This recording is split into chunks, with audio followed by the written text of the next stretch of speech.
finally, I just had a quick story about my experience live tweeting.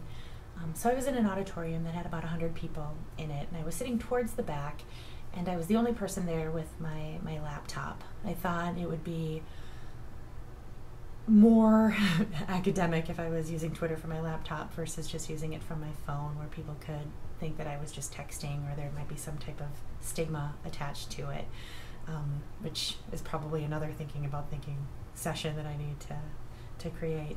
But anyways, so I had my laptop up, I had tons of links open and tabs open. I was moving back and forth between topics about the lecture and Ben Potter's research, and so it made the hour lecture go by pretty quickly when I was maneuvering around.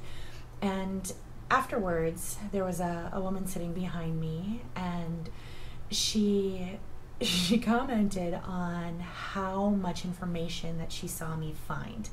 And she couldn't believe that I was able to so quickly pull up all these websites and get connected to his site and his research. So she was, it seems, almost as busy watching my computer screen as she was watching the lecture. And so she told me she was going to go home and try to find more information too. And so I told her what I was doing, and I said that I was live tweeting the event, and she sort of gave me this quizzical look, like, I have no idea what you're talking about. And so I explained what Twitter was, and she had heard of Twitter, but she didn't really know what it was, and then what live tweeting meant, and how I was sending information out to people that follow me, or just out to people on Twitter in general.